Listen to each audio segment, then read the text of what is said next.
Shalom, salam sejahtera, sahabat jalan yang lurus. Selamat berjumpa kembali di channel ini.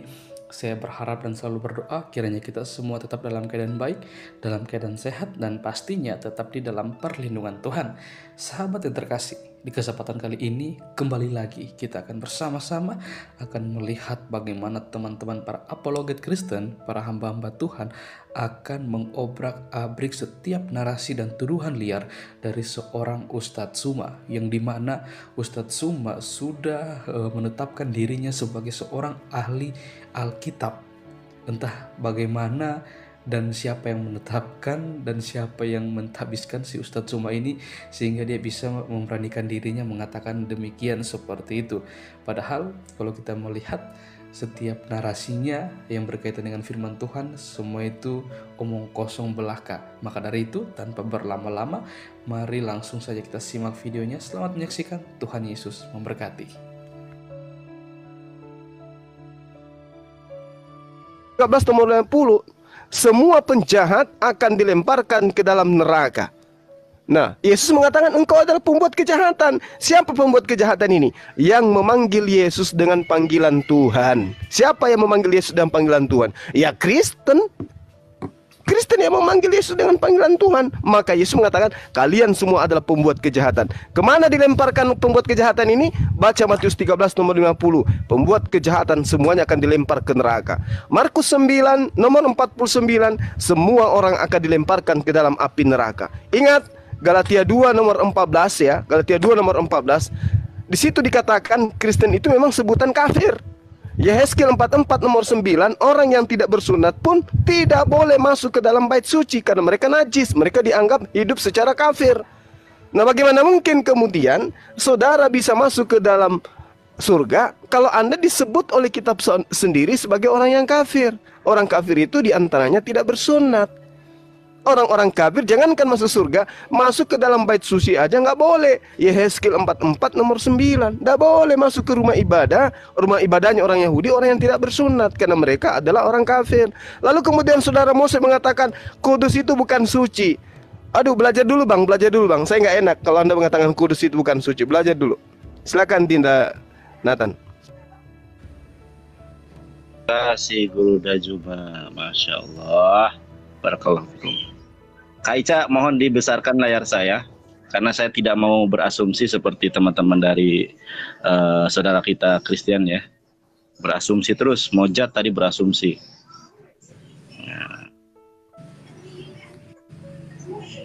Nah ya, tadi Mojat kekeh dengan Yesaya. Meskipun tadi saya sudah mengatakan ya, mengatakan apa? Mengatakan bahwa saya tidak bertanya tentang Yesaya, tetapi nggak apa-apa lah, kita lihat terjemahannya dulu ya teman-teman. Ya, Yesaya 63 ayat 10. Tetapi mereka memberontak dan mendukakan Roh Kudusnya, maka ia berubah menjadi musuh mereka dan ia sendiri berperang melawan mereka. Dicari dari A sampai Z pun ini tidak menyentuh dari apa yang saya tanyakan. Saya tanyakan di dalam Torah, di mana Musa menyembah Roh Kudus. Kalaupun dijawab dengan Yesaya 63 ayat 10 tidak nyambung ya. Tadi dia minta dibacakan Yesaya 63 ayat 10 dalam bahasa Ibrani karena saya tadi di jalan, mohon maaf saya nggak bisa baca. Sekarang saya bacakan nih. Bismillahirrahmanirrahim peharrohum pehamah maru we isbu et ruah kadesu we hafek lahem leoyeb hudil hambam. Jadi di dalam Yesaya 63 ayat 10 tidak ada korelasinya loh. Tidak ada korelasinya. Sangat jelas tadi kita menyampaikan di dalam Zakaria 12 ayat 1 bahwa yang namanya roh yang ada dalam diri Yesus adalah makhluk ciptaan Allah. Bahkan saya tidak berasumsi teman-teman ya, tidak berasumsi. Yang berasumsi dari tadi itu Mojet ya. Ini loh jelas loh yang menciptakan roh dalam diri manusia. Jadi roh yang ada dalam diri Yesus adalah ciptaan dari Allah. Dari TB, AYT, TL, BIS, semua versi Alkitab mengatakan roh itu adalah ciptaan ya. Bahkan kalau kita lihat di dalam concordance-nya, sorry ya bahasa Inggrisnya itu apa? Concordance ya. Itu juga itu ciptaan ya. Nih, membentuk ya, dibentuknya. Makanya di dalam terjemahan dari berbagai versi bahwa roh itu adalah bentukan, dan konsepsi di dalam Islam pun bahwa roh itu adalah ciptaan. Alastu birabbikum qalu bala syahidna. Ketika rohnya Yesus, rohnya Mose, rohnya kita semua ditanya oleh Allah, bukankah aku ini adalah Tuhanmu? Rohnya Yesus berkata, qalu bala syahidna. Betul sekali ya Allah, engkau adalah Tuhan kami. Di dalam konsepsi Islam, memang Roh Kudus atau Gabriel itu roh suci yang sebagai seorang pengantar wahyu ilahi. Orang tadi bilang, tadi Ustadz Juma sudah membahas ya, tapi memang gini loh, paling enggak itu jujur gitu loh. Oke lah, tidak jujur terhadap orang lain, minimal itu jujur terhadap diri sendiri loh. Kisah Para Rasul 2:29 jelas ayatnya. Kisah Para Rasul Zakaria 12 ayat 1 jelas ayatnya. Tetapi dibantah oleh asumsi. Sekali lagi ya, ini tidak ada yang menyentuh dengan apa yang saya tanyakan. Saya ulangi pertanyaan saya tidak akan beranjak ke pertanyaan lain selagi tidak ada yang sanggup untuk menjawabnya. Saya tanya nih teman-teman ya. Di mana Musa menyembah Roh Kudus? Kalau Roh Kudus itu adalah Tuhan di dalam Perjanjian Baru atau diyakini oleh orang Kristen, tentu Musa juga menyembah Roh Kudus. Di mana disebutkan Ruach HaKodes di dalam Torah? Anda tahu tidak? Yesaya itu bukan Torah. Yesaya itu Nevi'im. Saya tanya di dalam Torah, dijawab dalam Nevi'im. Makanya lebih baik jujur. Oh, tidak ada. Nanti kita berkembang diskusinya. Oh, maaf Bang Nandar, tidak ada itu. Kan jelas. Oh iya, tidak ada, terima kasih. Jangan sesuatu yang tidak ada dipaksakan untuk ada. Belajarlah jujur terhadap diri sendiri. Bukankah di dalam Galatia 5 ayat 19 haruslah kita menjadi pelaku firman dengan memanifestasikan buah roh yang 9, penguasaan diri, kesetiaan dan lain sebagainya. Paling enggak tuh jujur terhadap diri sendiri. Oke, waktu saya berapa menit? 36 detik lagi. Di mana Musa menyembah Roh Kudus dan di mana tertulis Ruach Kodes di dalam Torah, dan kemudian satu lagi, di mana Yesus mengatakan bahwa dia adalah firman menjelma menjadi manusia. Annohi hadabar o annohi hamilah ani roh syehlih iyot anasim. Di mana itu Yesus mengatakan? Karena Yesus di dalam Gospel Yohanes 17 ayat ke-8, dia sang penerima firman. Begitu pula di dalam Kamus Alkitab halaman 168, dia itu adalah nabi. Matius 21 ayat 11, inilah Nabi Yesus dari Nazaret. Paudaraba hamon todot yakrim yakulam. Recording stop. Oke, waktu sudah mau habis. Oke, waktu habis. Saya sudah ada ya. Saya izin interupsi dulu sebentar, host. Ya, nanti setelah Kristen ini 10 menit ke depan saya mungkin akan izin turun dulu masuk duhur. Ya. Sekiranya ini masih berlanjut lama gitu. Izin para gurunda ya, sambil persiapan yang lain. Baik. Oke, dia ya. Boleh dilanjut dari Bang Mozet ya, Bang ini ya, Oke, Bang. terima kasih ya, Mozet. Iya. Bentar, Mozet apa murid setia ya? Oke, terima kasih Bro Nandar. Saya akan awali dari awal ya. Jadi gini, di dalam Alkitab jelas bahwa Allah itu hakikatnya roh. Roh itu artinya sesuatu yang tidak bisa kita terangkan, sesuatu yang tidak bisa dijelaskan manusia. Dia melampaui akal budi manusia. Maka dikatakan Allah itu hakikatnya adalah roh. Allah yang hakikatnya adalah roh itu, di dalam hakikat dirinya, dia memiliki roh, memiliki prinsip hidup. Jadi roh itu artinya prinsip hidup. Jadi roh itu prinsip hidup, itu yang harus diperhatikan. Saya akan tunjukkan data-data, boleh saya dikasih di yang besar? Baik, Bapak. Oke, saya tunjukkan ya. Saya pakai ini supaya lebih praktis daripada saya buka ayat per ayat. Ini datanya ya. Jadi maka dikatakan roh Allah melayang-layang, banyak sekali nih ya. Aku akan mencurahkan rohku ke atas keturunanmu. Ya Allah, roh dari segala makhluk. Roh Allah membuat aku, napas yang maha kuasa membuat aku. roh Allah itu adalah roh yang kekal. Jadi banyak sekali ayat-ayat yang mengatakan bahwa Allah itu memiliki roh, tetapi hakikat Allah itu roh. Yang membuat Nandar menjadi bingung, karena memang sesembahannya Nandar itu tidak memiliki roh. Bagi orang Kristen, sesembahan yang tidak memiliki roh, itu namanya patung. Nah, itu yang harus dipahami. Jadi, bagi orang Kristen, jika Allah tidak memiliki roh, berarti itu namanya patung. Oke? Baru yang berikut tadi dalam Lukas pasal 1, si Juma mengatakan bahwa Roh Kudus itu malaikat Gabriel. Dia tidak tahu bahwa di dalam ayat itu justru malaikat Gabriel ngomong bahwa Maria akan hamil dari Roh Kudus.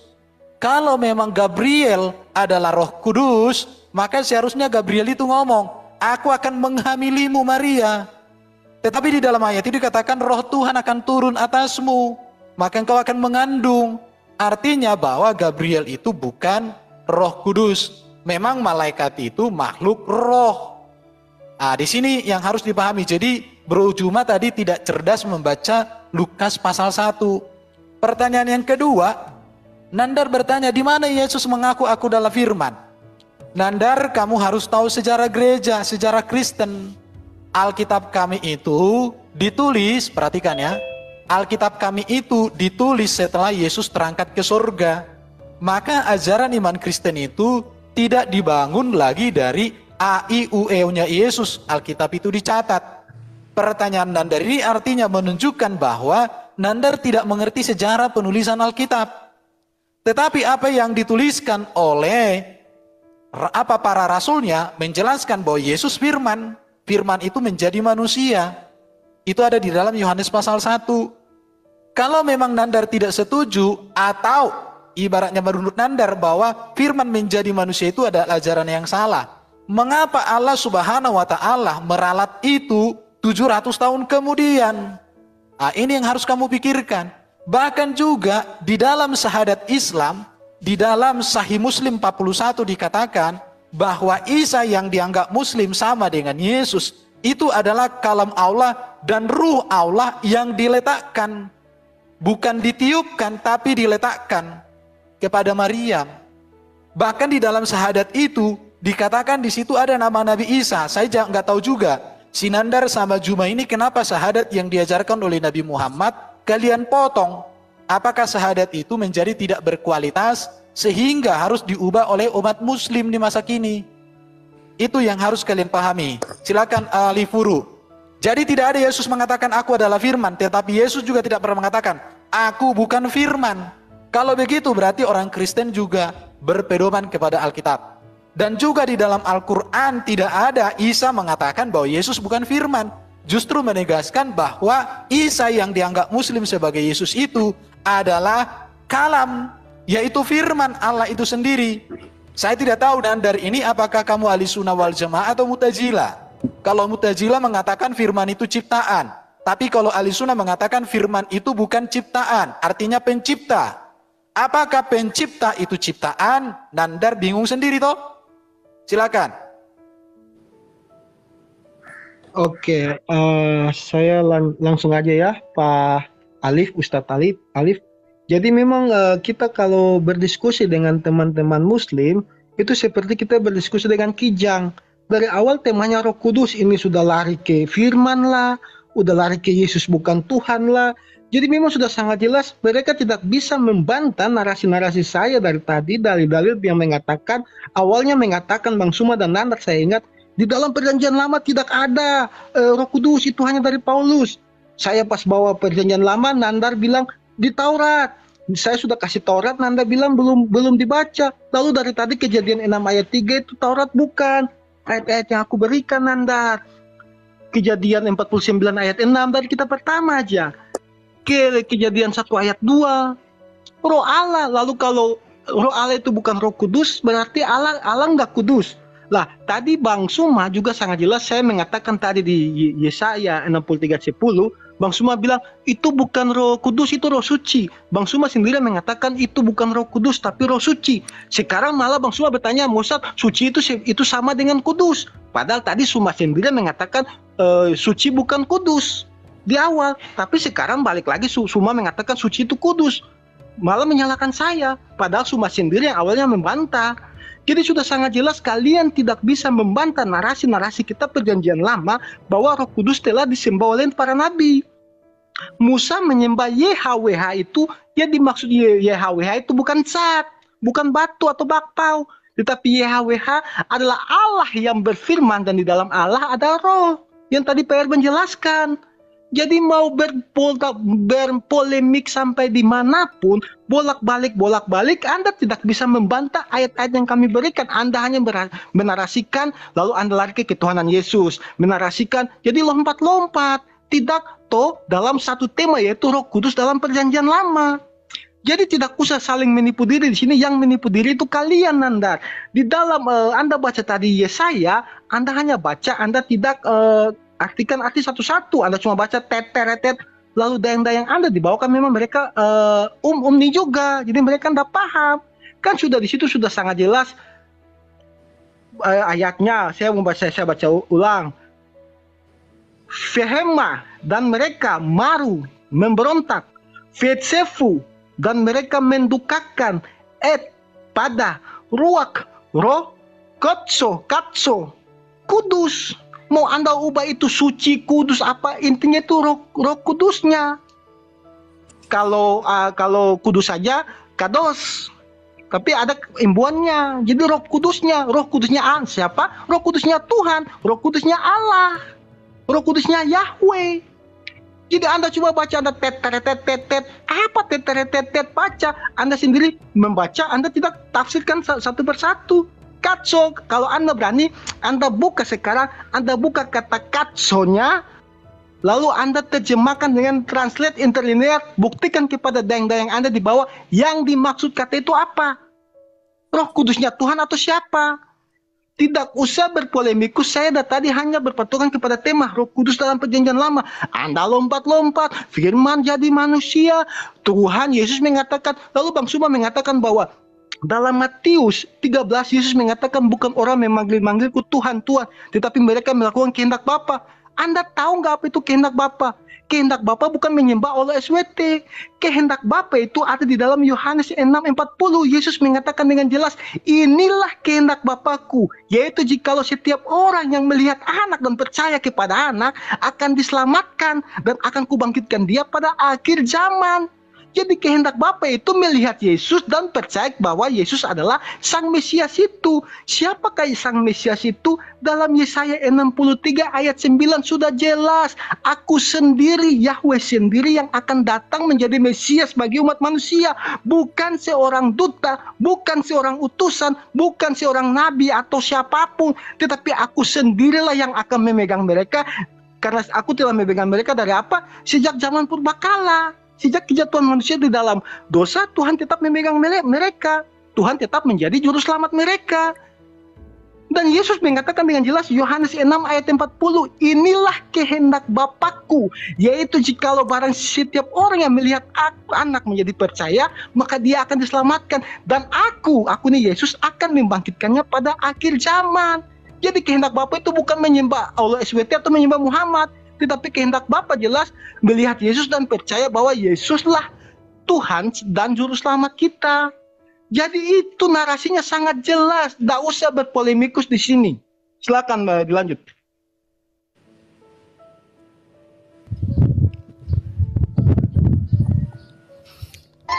Waktu habis.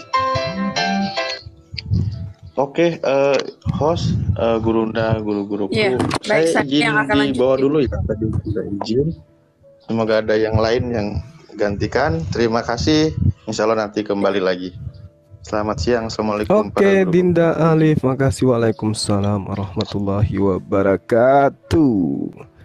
Jadi gimana ini timernya? 5 menit. Saya bikin 5 menit ya di sini ya. Oke, baik. Ya, percaya saya kalau Kak Ica. Kenapa? Iya, saya mulai boleh? Boleh. Ya, saya ambil dari yang terakhir. Bukan utusan, bukan duta. Yesaya 63 nomor 9. Yesus adalah utusan, Yesus adalah duta. berarti Yesus bukan Tuhan. Camkan itu baik-baik ya, saudara Mosea. Nggak usah digituin deh, nggak usah kami percaya kok, diletakkan aja ntar capek. Kemudian Anda mengatakan Allah Subhanahu wa taala itu Zat. Di mana di Al-Qur'an dikatakan Allah itu adalah Zat? Ditunjukkan di mana itu? Yang ada adalah di kitab saudara, terjemahan lama Tuhan Anda itu adalah Zat. Cuman sekarang malu-malu menggunakan terjemahan itu, makanya direvisi lagi. Kisah Para Rasul 17 nomor 29. Maka oleh sebab itu dijadikan Allah, tiada patut kita menyatakan Zat Allah itu serupa dengan emas atau perak. Zat Allah berarti Tuhanmu itu Zat. 1 Timotius 6 nomor 16, yang hanya mempunyai zat yang tiada mati, yang mendiami terang yang tiada terhampiri. Kemudian Ibrani 1 nomor 3, maka ialah menjadi cahaya kemuliaan Allah dan zat Allah kelihatan. Ya, jadi kita mulai yang menggunakan kata zat untuk menunjukkan Tuhanmu yang memang adalah zat padat, zat cair, zat gas. Lihat Yesus itu. Sementara zat itu adalah di dalam Islam, dalam Al-Quran adalah hakikat. Jadi ketika dikatakan zatullah, artinya hakikat Allah, pribadi Allah. Bukan Allah itu zat, kecuali di kitabmu Allah itu adalah zat. Ya, belajar lagi. Kemudian tadi pertanyaan kita dari awal, mana dalilnya di perjanjian lama Tuhan itu adalah Roh Kudus? Ini sudah berjam-jam, tidak ada yang bisa menunjukkan itu. Itu yang kita maksud. Mana dalilnya Tuhan itu Roh Kudus? Di perjanjian lama itu tertulis di mana? Bahkan di dalam kitab perjanjian baru pun tidak ada dikatakan Tuhan itu adalah roh. Itu hanya plesetan. Yang benar dalam original teksnya itu adalah pneuma, hotheos, roh Tuhan. Sama kata bait Tuhan, tahta Tuhan, ciptaan Tuhan, dan seterusnya. Jadi belajar lagi. Lalu kemudian saudara Erben, ini sudah berapa kali saya ajari Anda, Isa itu kalimatullah, Isa itu ruhullah. Artinya apa? Isa itu berasal dari perintah, Isa itu berasal dari kalimat. Dia ada bukan dari hasil biologis laki-laki, dia ada dari hasil perintah. Innama amruhu idza arada syai'an ayyaqula lahu kun fayakun. Kemudian dia lahir menjadi manusia karena ditiupkan roh dari Allah, makanya dikatakan ruhullah. Roh itu adalah makhluk, Bung. Lalu kemudian Anda mengatakan bahwasanya sesuatu yang tidak memiliki roh itu adalah patung. Saya balik ke Anda, sesuatu yang memiliki roh itu adalah makhluk. Tuhan tidak butuh roh untuk hidup. Kenapa? Karena Tuhan itu bukan hidup, dia maha hidup. Bedakan antara hidup dengan maha hidup. Yang hidup itu Yesus, yang maha hidup itu Tuhannya Yesus. Jadi yang punya roh itu makhluk, dan Anda penyembah makhluk. Itu diterangkan dalam kitab saudara bahwa Yesus sama dengan dia makhluk-makhluk surgawi. Berarti Yesus adalah makhluk, Anda memang pentuhan makhluk. Jadi Anda harus bedakan antara antara makhluk dengan khalik. Kalau Anda mengatakan yang tidak memiliki roh itu adalah patung, maka saya katakan kepada saudara, yang memiliki roh itu makhluk. Yesus makhluk. Apa buktinya dia makhluk? Lapar, ketakutan, apalagi was-was, mati. Kenapa dia seperti itu? Karena dia punya roh. Ya, sesuatu yang punya roh itu makhluk ciptaan Tuhan. Tuhan itu tidak punya roh untuk hidup. Tuhan itulah pencipta roh itu, maha hidup Tuhan itu. Yang butuh roh itu hanya Yesus. Silakan. Oke, terima kasih Bang Juma. Bisa dilanjut Bang Yonatan?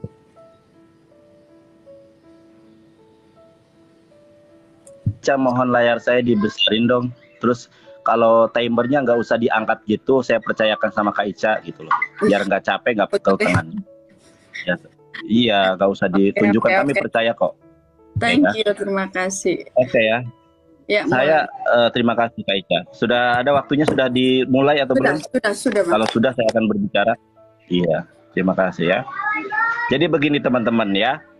Saya tanya apa, dijawab apa. Bahkan tadi Guru Juma sudah menjelaskan ya. Kami tidak mempermasalahkan Ruach HaKodes. Ruach HaKodes di dalam Islam, di dalam Yahudi itu ada, ya. Di dalam PL ada memang, tetapi tidak disembah karena dia adalah makhluk. Saya sudah menyampaikan berulang kali sampai pegal mulut saya untuk menyampaikan itu ya. Zakaria 12 ya. Di dalam Zakaria 12 nggak usah saya bacakan lagi, bahwa di situ disebutkan ya, Fayoshed Wayoshed Ruach Adam Bekirbo. Sangat jelas bahwa Roh Kudus, roh yang ada dalam diri Yesus itu adalah created ya, created bahasa Inggrisnya itu created man's breath with him, ciptaan saudara. Saya buktikan di dalam perjanjian baru ya, di dalam original teks Yunani. Kita lihat nih, betulkah Yesus itu adalah ciptaan? Saya baca di saudara. Ya, Wahyu 3 ayat ke-14. Kaito angelo tes en laodikia eklesias grafon tade legei ho amen. Siapa amen ini? Yesus ya. Ho martus ho pistos kai aletinos he arketes ketisios tauteo. Di sini saja sangat jelas di dalam Wahyu bahwa Yesus itu adalah makhluk ciptaan Tuhan. Tadi Erben mengatakan kami di dalam Kristen itu harus mengikuti tradisi gereja. Nah itu jawabannya. Kenapa di dalam Yohanes pasal 14 ayat ke-6, Anohi haderek ph emet, kata Yesus. Aku ini adalah jalan kebenaran. Kalau tahu Yesus adalah jalan kebenaran, kenapa yang kalian ikuti tradisi dari Bapak gereja? Yesus katakan Anohi haderek, aku adalah jalan, ph emet, dan kebenaran. Tidak sampai kepada Bapa kalau tidak melalui aku. Bagaimana kalian sampai? Yang kalian ikuti adalah ajaran bapak-bapak gereja, bukan ajaran Yesus. Ajaran Yesus di dalam Markus 12 ayat ke-29. Payomer Yehoshua Hamasya, Shema Yisrael, Adonai Elohenu, Adonai Ehad. Dengarkanlah wahai Bnei Yisrael, Tuhan kita itu adalah Allah. Makanya saya berulang kali tanya, kalau memang tidak ada, jawab saja tidak ada. Ingat loh, kita sudah berapa jam ini diskusi. Tidak ada Bang Nandar. Oh ya udah kalau tidak ada. Ini dari tadi bulet, ditanya apa, jawab apa. Memang beginilah ya. Kita ini umat Islam menyampaikan kebenaran. Salah satu sabda Ruach Emet Nabi Muhammad SAW, Man sami abi min umatin Yahudiyun au Nasraniun falam tu'mim bi daholanar. Siapa di kalangan umat ini, baik itu Yahudi maupun Kristen, yang mendengar tentang Nabi Muhammad, kemudian mereka tidak beriman, maka rewardnya adalah neraka. Makanya kami ini sangat sayang, cinta kepada kalian di dalam menyampaikan warta kebenaran firman Tuhan ini. Bukan kami mengada-ngada. Saya hampir bosan juga menyampaikan ayat-ayat. Orang jelas loh, Zakaria 12 ayat 1, roh itu adalah ciptaan. Di dalam Islam pun roh itu ciptaan. Ya, As-Sajdah ayat 9, di dalam As-Sajdah ada, sebentar saya bacakan ya. Di dalam As-Sajdah wa nafahu fihi min ruhihi. Jelas di dalam Islam juga percaya ada Roh Kudus, ada roh, tapi semuanya itu adalah makhluk. Bahkan Yesus itu sendiri adalah makhluk ciptaan Allah. Ya, inna masalah Isa indallahi kamasali Adam, khalaqahu min turabin tsumma qala lahu kun fayakun. Begitu saudara, ya. Masih ada waktunya Kak Ica? Masih 40 detik lagi. Iya, jadi tolong ya, kalau tidak mau jujur terhadap saya, jujurlah terhadap diri sendiri. Saya ulangi pertanyaan saya, ada enggak Musa menyembah Roh Kudus? Ada tidak di dalam Torah suatu narasi firman Tuhan yang berkata, Payomer Elohim anahnu aba pehaben perwah kodes. Berfirmanlah Tuhan, kami adalah Bapa, Anak, dan Roh Kudus Tuhan kalian. Orang jelas loh. Keluaran 20 ayat ketiga, jangan ada ilah-ilah lain di hadapanku, bukan di hadapan kami, saudara. Terima kasih. Hamon todot lekulam, hamon todot haperim ya karim. Sudah kelar. Oke, boleh ditanggapin, apa mau ditanggapi Bapak Murid Setia dan Bapak Mozart? Di sini ada Bapak Malikil ya. Halo Bapak Malikil, ini yang kemarin kemarin naik ya Bapak Malikil ya. Maaf Oke, kalau sebentar boleh. ya. Iya, kemarin. Sebentar, saya dikasih di kolom yang besar ya. Baik, baik. Oke. Bapak murid setia ya. Oke. Baik. Yang pertama, Bro Juma dia lupa bahwa di dalam Alkitab sepakat mengatakan Yesus utusan. Kita mulai ya Bang Yang ya. mengatakan yang mengatakan Yesus bukan utusan, yang mengatakan bahwa Yesus adalah Bapa itu sendiri, itu sudah jelas ditolak oleh gereja, Bro Juma, supaya kamu tahu ya. Tetapi yang harus dipahami oleh Muslim adalah bahwa Yesuslah satu-satunya firman yang menjadi manusia. Itu yang kamu harus tahu. Dan satu-satunya utusan Allah yang menyelamatkan, yang mengampuni dosa, yang memberikan manusia kemerdekaan atas dosa iblis dan memberikan hidup kekal hanya Yesus. Makanya kalau ada kualitas utusan seperti Nabi Muhammad yang masih didoakan oleh umat muslim, kami tidak menerima lagi sebagai landasan iman kami. Itu yang harus Bro Juma. Karena di dalam Quran dikatakan, mintalah ampun atas dosamu, hai Muhammad, dan dosa para pengikutmu, artinya dia berdosa. Sedangkan Yesus utusan Allah itu tidak berdosa, justru kepada dia diberikan kuasa untuk mengampuni dosa. Terima kasih Bro Juma ya. Kemudian Juma kembali mempertontonkan bahwa dia tidak mengerti arti roh Allah. Dalam ajaran Kristen, roh Allah itu adalah prinsip hidup Allah, kuasa ilahi Allah yang kekal di dalam dirinya. Maka tadi saya katakan bahwa dikatakan banyak ayat-ayat yang saya tunjukkan tadi, bahwa dikatakan roh Allah keluar dari Allah, roh Allah telah menciptakan aku, napas maha kuasa dan seterusnya. Ini ya.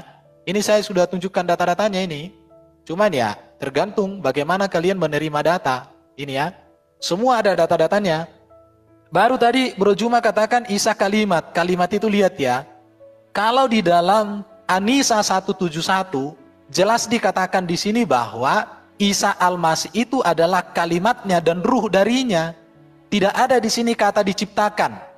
Dan apa yang ada di dalam An-Nisa 171 itu sejalan dengan hadis Sahih Muslim nomor 41.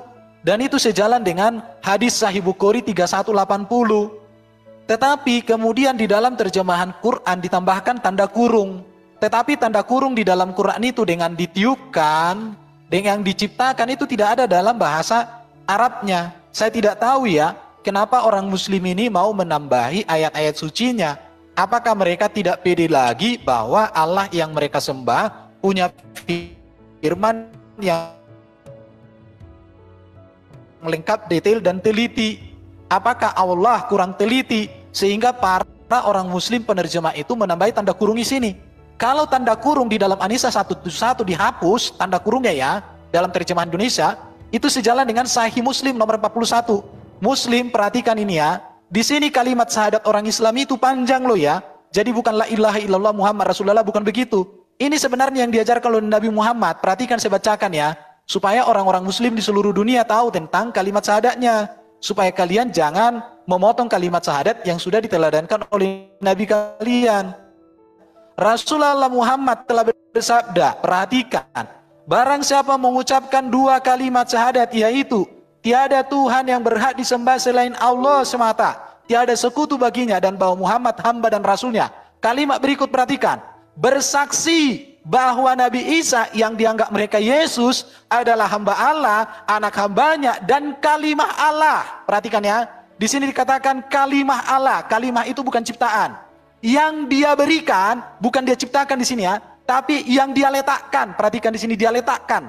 Artinya sudah ada firman itu, sudah ada kalimat itu, diletakkan kepada Maria. Diletakkan dengan diciptakan itu beda.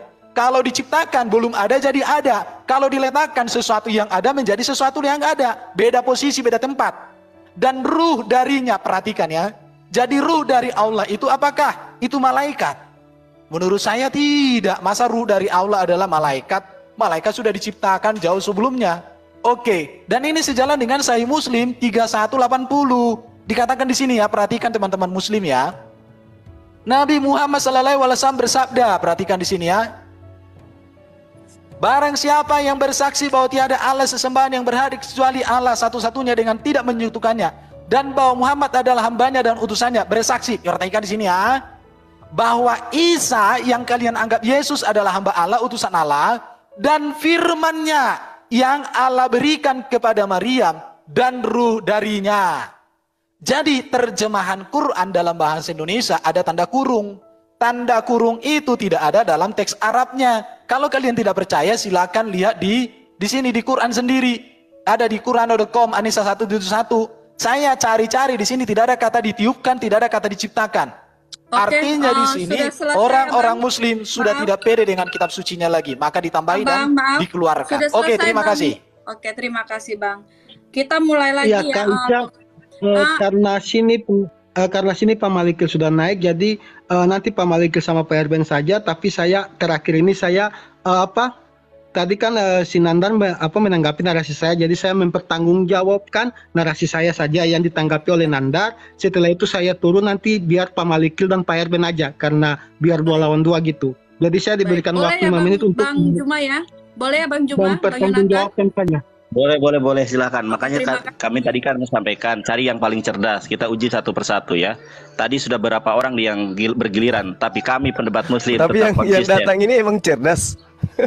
Ya makanya cari yang paling cerdas. Kalau yang emang nggak ada yang cerdas. Bambang Nursena, Ibu Rita Wahyu saja mendengar Evangelis Jonathan Nandar tidak berani debat.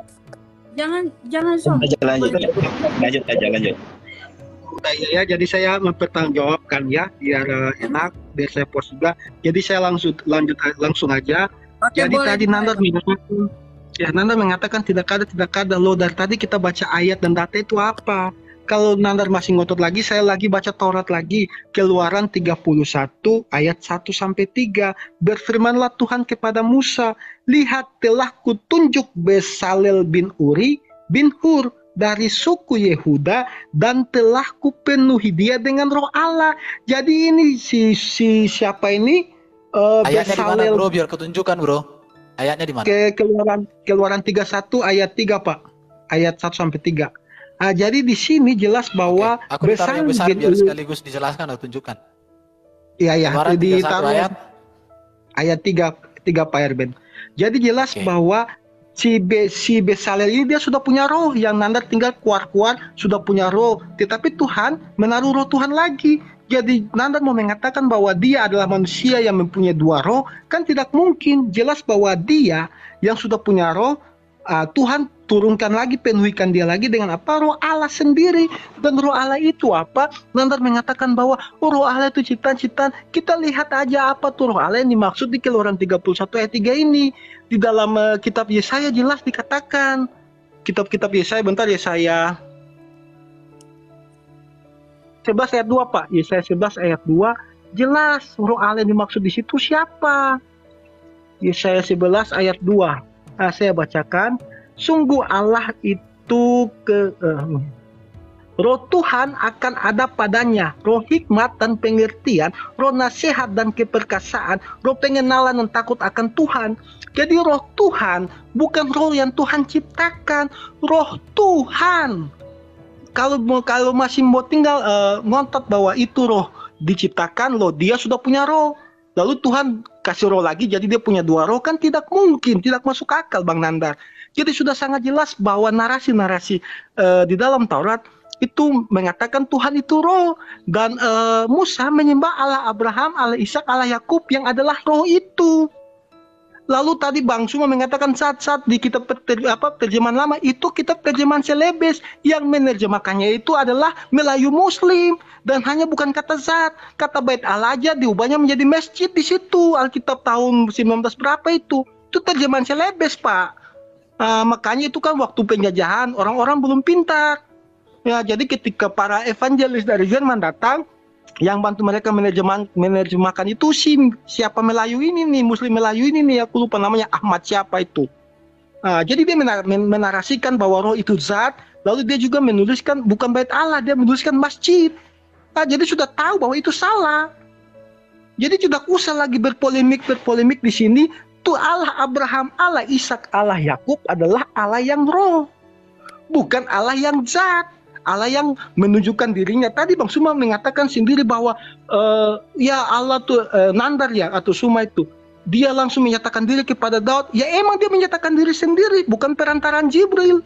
Anda sendiri menguatkan bahwa Allah yang Daud sembah, Allah yang Musa sembah beda dengan Allah Anda. Allah Anda itu tidak bisa menyatakan diri sendiri, harus ada perantaraan Jibril. Lalu dayang-dayang Anda di bawah, dari tadi kita buka ayat, data-datanya kita bilang Yesaya, Keluaran, mereka tinggal bilang mana data, mana data. Lalu yang kita baca ini apa? Dongeng, ini data Alkitab.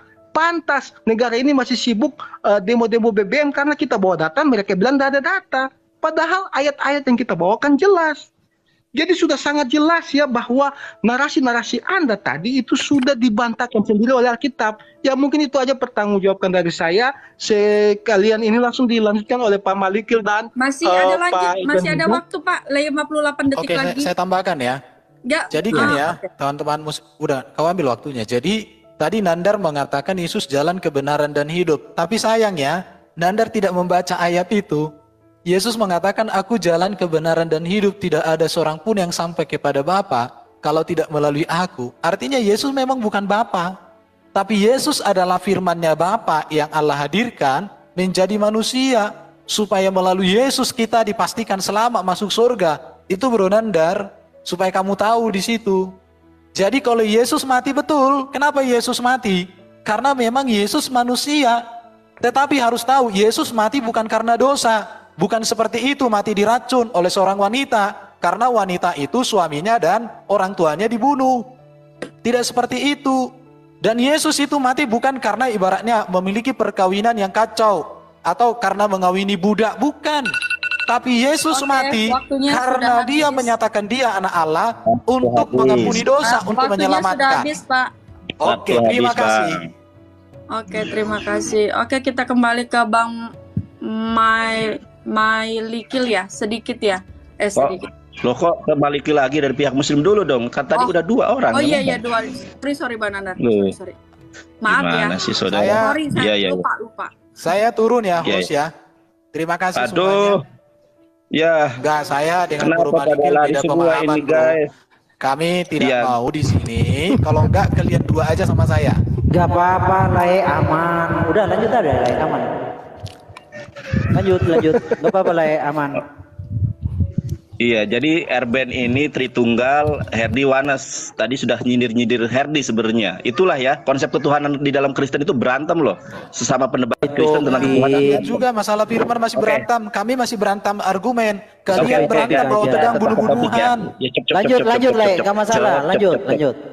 Cep. Ya, tetap. Jangan ini udah bergiliran tadi. Kami lihat nih debat Kami Muslim. nggak pernah bunuh-bunuhan. Iya, sudah. Kak Ica, layar saya bisa duduk diperbesar. bersama ngopi. Ya. Kalau kamu nggak bisa ngopi, bro. Iya, cep. Udah, ini bagian saya. Ini bagian saya. Kalian tadi bagian kalian, saya diam saja. Boleh dimulai. Ya, kita boleh ya. Ini memang teman-teman Kristen ini ya ditanya apa, jawab apa. Sudah kami iakan bahwa Roh Kudus itu ada. Ya. Dan itu Gabriel alaihi shalom. Yang kami tanyakan di mana Musa menyembah Roh Kudus. Itu nggak dijawab. Di dalam Torah, diksi Ruach HaKodes tidak ada. Paling tidak jujur terhadap diri sendiri. Kalau tidak ada, katakan tidak ada. Ingat, di dalam tanah itu yang namanya Tuhan itu tidak hanya punya Roh Kudus, tetapi Ruach Tame, Ruach Ra'ah, saudara. Sebagaimana di dalam 1 Samuel 16 ayat 14. Bahkan di dalam kitab Wahyu ada 7 roh Tuhan. Nah, saudara harus pahami, saudara, bahwa kata roh Tuhan, rohku di dalam Torah maupun di dalam Al-Quran itu di dalam bahasa Inggrisnya adalah possessive pronoun, yaitu kata ganti kepemilikan. Contoh, di dalam keyakinanmu, di dalam Torah, di dalam Bible, di dalam Biblos ada yang namanya Bethel, yang dijadikan nama gereja Bethel Indonesia. Anda tahu nggak, Bethel itu tersusun dari berapa kata? 2 kata. Yang pertama adalah bait, yang artinya rumah, ya Elohim, ya, atau Allah. Nah, rumah Allah, apakah rumah itu adalah Allah, saudara? Kan tidak. Itu adalah possessive pronoun. Sebetulnya entry point-nya itu di sini. Nah, masalah roh itu sangat jelas loh, dibantah sendiri oleh Zakaria 12 ayat ke-1. Ya, saya bacakan lagi, saudara. Ya, Mashadebar ya Adonai al Yisrael neyum Adonai noteh shamayim wayoshed aret wayosher ruah Adam bekirbo. Kita lihat terjemahannya biar kalian tahu ya saudara. Kita lihat terjemahannya bolak-balik loh, gak ada yang sanggup menjawab, udah gantian berapa ini ronde. Nah, dan yang meletakkan dasar bumi dan yang menciptakan roh dalam diri manusia. Makanya Yesus bukan Tuhan, karena roh yang ada dalam diri Yesus adalah makhluk ciptaan Tuhan. Bahkan saya sudah tadi menyampaikan ya, ada Erben bilang tanda kurung. Erben memahami Al-Quran itu bukan dengan tanda kurung. Yang anehnya di dalam original The Online Greek Bible atau di dalam The New Testament ya, Greek Koine, itu di dalam original teksmu itu ternyata ada penambahan tanda kurung, bukan hanya dalam terjemahan nih ya, epodomeng konta duo. Jadi yang diutus oleh Yesus di dalam Lukas 10 ayat ke-1 di dalam original teksnya ternyata ada 72, tapi lihat di dalam terjemahanmu itu. Sebentar ya, tadi berapa tadi? Lukas ya, saya tadi sudah ngetik Lukas ini nih. Kemudian daripada itu Tuhan menunjuk 70 murid. Yang benar yang mana? Yang terjemahan 70 murid, yang di dalam original teks ada duo. Duo itu berapa saudara? Nih, lihat nih. Duo, ya. Duo artinya apa? Tuh, dihilangkan di dalam terjemahan. Makanya konsep ketuhanan kalian itu tidak jelas. Menyembah Roh Kudus, Musa tidak pernah menyembah Roh Kudus. Tidak ada di dalam Torah anahnu aba pehaben peruah kodes eloheha. Jadi kami umat Islam, para pendebat Muslim tidak membantah Ruach HaKodes ada di dalam tanah, tidak. Yang kami bahas di sini adalah kenapa kalian menuhankan Roh Kudus, sementara Roh Kudus adalah makhluk ciptaan Allah. Di dalam 1 Samuel kita lihat saudara, masih ada waktu kan ya? Nih saya bacakan ya. Bismillahirrahmanirrahim peharrohum peruah Adonai syarah meim Saul. Yubi atatu ruah ra'ah me'et Adonai. Ternyata saudara, Adonai atau Yod-Heh-Vav itu punya yang namanya ruah ra'ah, bukan hanya Roh Kudus. Nah pertanyaannya, apakah ruah ra'ah ini adalah juga Tuhan? Di dalam Wahyu itu jelaskan nanti oleh Gurunda Juma bahwa di dalam kitab Wahyu ada 7 roh. Bayangkan, di 7 roh ditambah ini berarti 8, ditambah Ruach HaKodes 9. Tuhan semua itu, belum lagi satunya ruah tame, ruah najis. Apakah ruah najis juga adalah Tuhan? Karena semuanya berasal dari Tuhan. Nih, ruah ra'ah, roh jahat, me'et dari Adonai. Halo, kena deh saudara. Dor, terimalah kebenaran firman Tuhan. Kiranya saudara-saudari terkasih yang di sini dijamah Tuhan, ditangkap, dipulihkan menjadi pribadi baru, manusia baru dalam iman dan Islam. Bayangkan, tadi sudah bergantian bom-bom. Berapa orang yang bergantian? Kami umat Islam konsisten 2 orang tadi, dan memang tidak terkalahkan, tidak terjawab. Yang ditanya apa, Oke, jawab waktunya, apa. Pak. Siap, terima kasih. Oke. Itu saya terima kasih. Sorry bentar ya Bang ya. Belum ya. Tolong Bang Nandar Iya. minta tolong saya, tolong diralat. Mereka itu tidak kabur. Nah, tadi naik itu apa namanya? Untuk menyampaikan sesuatu Pak Bom. Nah, kedua tadi nggak ada yang kabur. Nah, seperti yang kemarin-kemarin kan sudah permisi gitu kan. Nah, kalau misalkan sudah permisi berarti bukan kabur kan, Ya. gitu. Saya ralat. Saya mohon maaf apabila Iya, kata-kata nggak saya boleh, salah tadi. gitu. Soalnya Kita- tadi saya lagi mendapatkan ini apa namanya itu mendapatkan sukacita kasih karunia Ruach HaKodes Ya, mengelilingi saya ini. Terima kasih. kan ya jadi biar saudara-saudara kita juga nggak apa saling ini. Nah, kita nggak boleh saling menjatuhkan, kita kan punya iman sendiri-sendiri gitu kan. Nah, supaya terlihat bahwa kita itu orang yang memang benar-benar mau memberitakan sesuatu hal yang baik Ya. gitu aja sih gitu. Terima Baik Kak kasih. Ica, biar waktu terus berjalan, ya, saya ucapkan secara pribadi saya mohon maaf apabila ada kata-kata yang tidak berkenan. Iya. Terima kasih, saya katakan tidak kabur, tetapi mungkin izin pamit ya. Terima kasih. Monggo Bukan Guru mungkin, dan Juma. memang tadi udah Gaskan. uji. Iya Oke. pamit kan, pamit mereka kan, iya. Ustaz Ya, Juma. iya. Guru Juma, Oke, lanjutkan. baik. Giliran saya sekarang. Ini coba saudara Erben dan juga siapa yang satu ini namanya, tolong dengarkan saya ya. di dalam kitab saudara Yohanes 1 nomor 1, pada mulanya adalah firman, firman itu bersama-sama dengan Theos, dan firman itu adalah Theos. Ingat, firman itu adalah Theos. Theos ini telah menjadi manusia. Oke?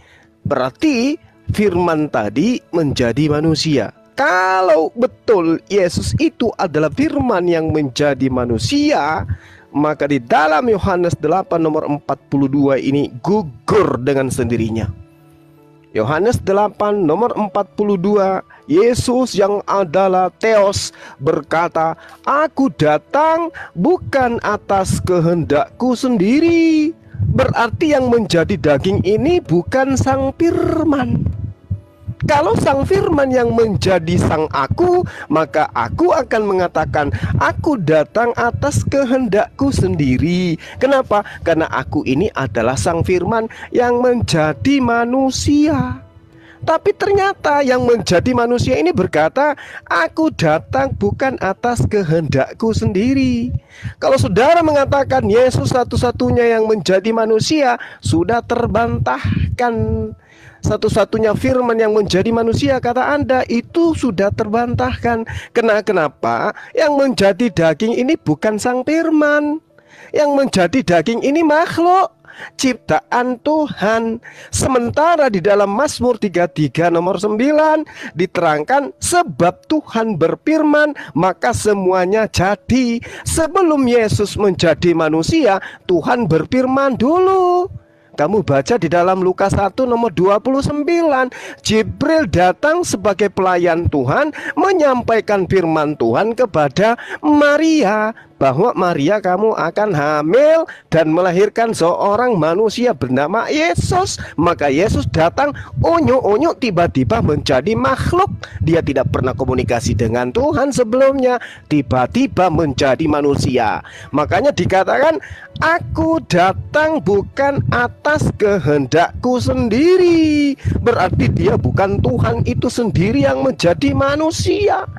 Begitu cara berpikirnya, jangan dibolak-balik. Terus kemudian tadi saudara kita yang sudah pergi, dia katakan di kami itu nggak ada Tuhan itu sat. Anda mau lari kemana kan? Isi kepalanya. Yesus itu menjadi daging. Daging itu zat padat, zat cair, zat gas. Jadi mau lari kemanapun sembahan Anda itu adalah zat. Yesus itu adalah zat. 1 Yohanes 3 nomor 2 jelas dikatakan kita akan sama seperti Yesus, sebab kita akan melihat Yesus dalam keadaannya yang sebenarnya. Keadaan Yesus yang sebenarnya, kawan-kawan, adalah makhluk. Sehingga dia berkata, aku datang bukan atas kehendakku sendiri. Sekali lagi ya saudara Erben dan saudara siapa namanya yang satu ini, jelas sekali ketika Yohanes 1 nomor 1 bahwa pada mulanya adalah firman, firman itu bersama-sama dengan Theos, dan firman itu adalah Theos. Theos menjadi daging. Ternyata setelah menjadi daging, dia mengaku dengan mulutnya sendiri, aku datang bukan atas kehendakku sendiri. Gugur itu. Antar kitab, antar data dengan data yang lain dalam satu kitab itu saling bertentangan. Untuk membuat mereka damai, maka cukup menggunakan imani saja. Mau salah, mau benar, yang penting percaya saja. Seperti itu. Jadi jelas Yesus di sini dalam keadaan yang sesungguhnya hanyalah manusia biasa. Dia adalah makhluk surgawi yang sama seperti makhluk surgawi lainnya. Jadi ayo mari kita gunakan akal sehat. Ketika ada Tuhan, sembahan yang diibadahi, mengaku dengan bibirnya, aku datang bukan atas kehendakku sendiri, maka dia jelas bukan Tuhan, bukan firman, bukan Theos itu sendiri. Gimana Mbak Ica? Waktu kita masih ada? Ngopo sih ngomongnya so jowo kayak ngono. Masih ada. Jadi gitu ya teman-teman. Jadi kalau dikatakan Yohanes 1 nomor 1 itu adalah Tuhan, lalu Tuhan menjadi manusia, kalau benar yang menjadi manusia ini adalah Tuhan itu sendiri, yang adalah Theos itu sendiri, maka saya katakan Tuhan tersebut lupa ingatan. Dia lupa, dia tidak ingat lagi kalau tadinya dia itu adalah Sang Firman yang menjadi manusia. Udah demikian, makasih. Ngopos jadi ke orang, emang orang Jawa tah? Oke. Ini Mbak mulai tadi ada dari tiba-tiba ada walang sangit di sini loh, tiba di pantesan. meja saya gitu. Baik, kita lanjut Mbak Murid Setia ya. Oke, jadi Bro Juma kembali menunjukkan bahwa kamu itu rupanya membaca itu tidak bisa memahami yang dibaca. Mungkin karena Juma terbiasa menghafal, ngerti nggak ngerti yang penting dihafal. Di dalam Yohanes pasal 1 dikatakan, saya nggak perlu tunjukkan teks Yunaninya ya, Juma. Bikin aku di kolom yang besar ya. Baik. Ini lihat ya, NRK en hologos. Kata adalah di situ artinya bahwa firman itu terus-menerus ada di dalam diri Allah. Dan firman Allah itu selalu ada di dalam diri Allah. Ini artinya, dan firman itu ada bersama itu Allah. Artinya di sini bahwa firman sudah ada dan terus-menerus nyata sejak dari permulaan dalam diri Allah. Kenapa? Karena firman itu berbicara tentang akal budi ilahi. Akal budi. Emang Allah itu mungkin Juma punya Allah nggak ada akal budinya. Sehingga akal budi Allahmu itu harus diciptakan. Orang Kristen punya Allah yang punya akal budi, bro. Akal budinya, hikmatnya, pengetahuan dan ilmunya, itulah yang dihadirkan dia menjadi manusia. Itulah Yesus Kristus. Jadi kamu belajar membaca yang baik. Yang menjadi manusia bukan Theos. Yang menjadi manusia adalah firman dari Theos yang kekal di dalam diri Theos itu sendiri. Cuma kamu membaca gimana sih, bro? Kamu perlu belajar bahasa Indonesia kah? Jadi firman itu nyata ada berada tinggal di dalam diri Allah, dan firman itulah yang menjadi manusia. Ini semua saya sudah gali dari teks Yunaninya. Jadi cuma kamu belajar membaca deh. Perhatikan ya. Tadi kau katakan berfirman maka semua jadi. Mazmur 3:9. Cuma di sini kembali kamu tidak bisa membedakan antara firman dengan berfirman.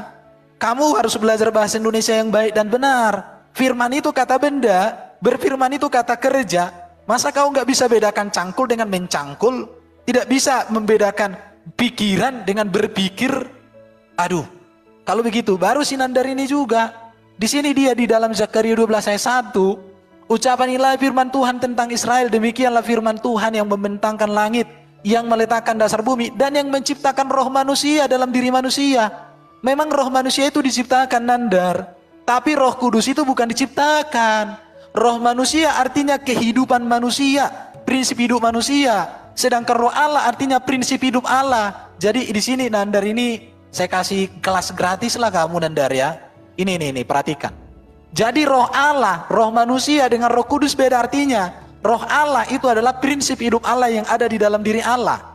Sedangkan Roh Kudus itu adalah Roh Allah yang mendiami kehidupan orang percaya, itu Roh Kudus.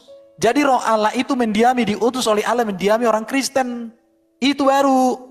Tetapi kalau roh manusia ini memang ciptaan Nandar. Jadi kamu gimana sih membaca? Kamu SHM halo Nandar. Masa kamu gak bisa bedakan roh manusia, roh Allah, Roh Kudus? Roh Kudus ini adalah roh Allah yang diutus Allah mendiami orang Kristen. Sedangkan roh manusia adalah roh prinsip hidup manusia yang diciptakan Allah atau dihembuskan oleh Allah. Jadi roh manusia itu ciptaan, betul. Dihembuskan oleh Allah itu. Tapi kalau Roh Kudus itu adalah roh Allah yang diutus Allah mendiami hidup orang Kristen. Maka Yesus katakan, aku akan minta kepada Bapa supaya ia mengutus seorang penolong yang lain kepadamu, yaitu roh kebenaran. Roh Kudus, roh kebenaran itu sama artinya. Menunjuk kepada roh Allah yang mendiami hidup orang Kristen. Sedangkan roh Allah adalah roh prinsip hidup ilahi yang kekal di dalam diri Allah. Apa yang saya sampaikan ini menurut saya kalian akan bingung dan akan seterusnya bingung. Kenapa? Karena Allah kami hidup. Hidupnya itulah rohnya. Sedangkan kalian Allahnya mati karena nggak punya roh. Baru kalau yang 1 Samuel Nandar perhatikan ya. Kalau kamu sebenarnya Ibu Rita Wahyu juga ngomong lain sebagainya. Di sini di Ibu Rita Wahyu sudah jelas. Tuhan mundur dari Saul. Atas seizin Tuhan maka roh-roh jahat itu mulai mengintimidasi Saul. Ini pengertiannya.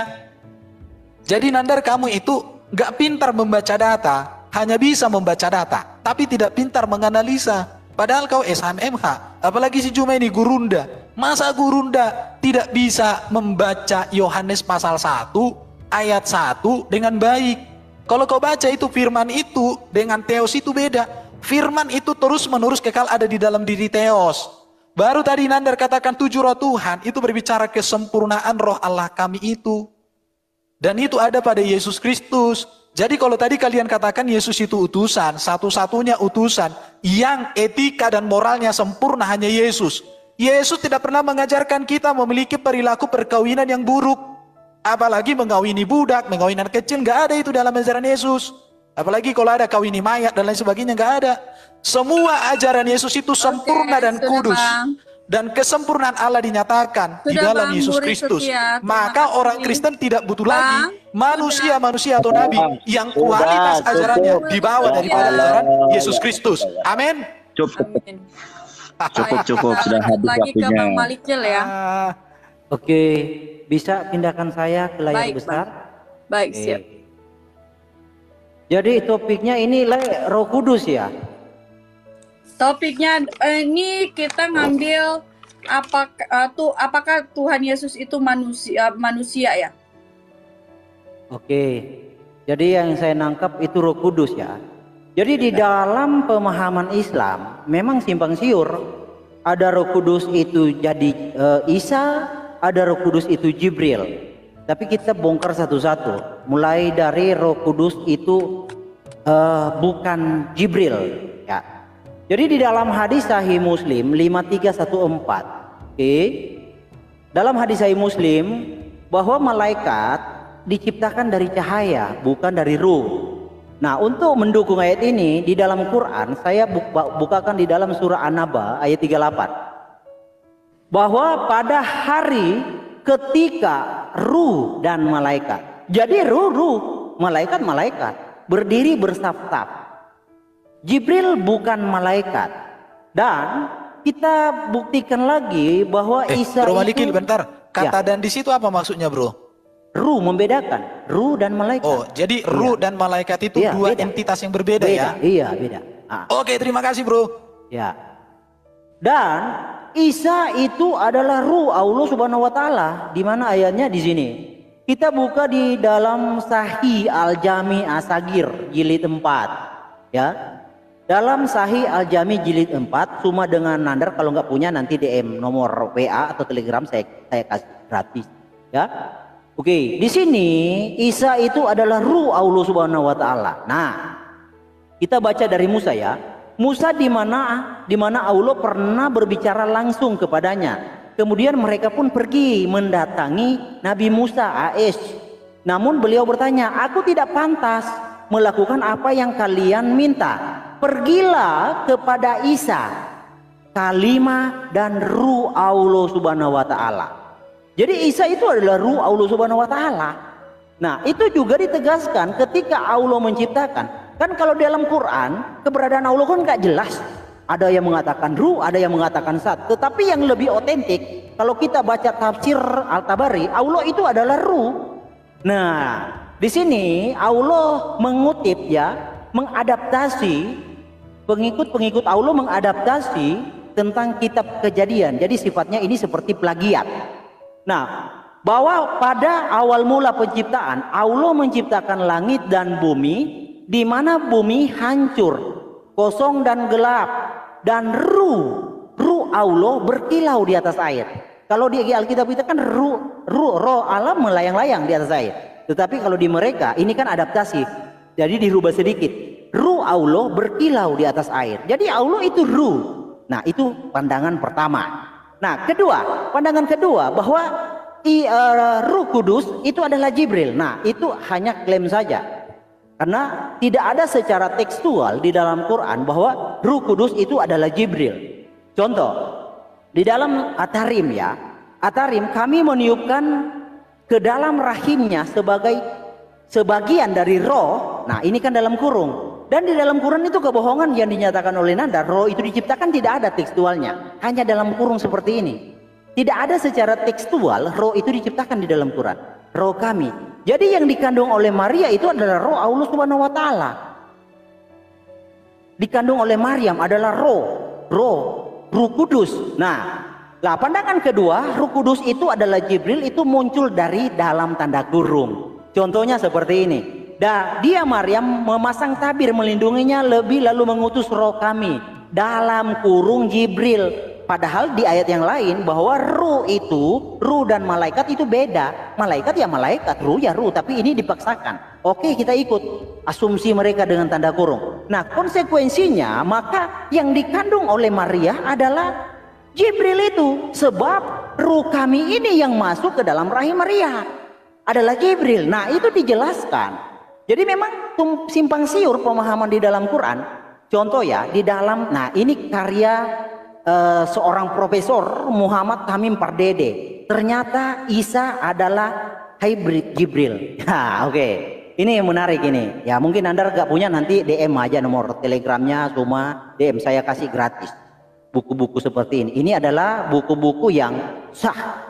Jibril dengan kemampuannya, Jibril dengan kemampuannya merubah diri menjadi Nabi Isa di kandungan Maryam.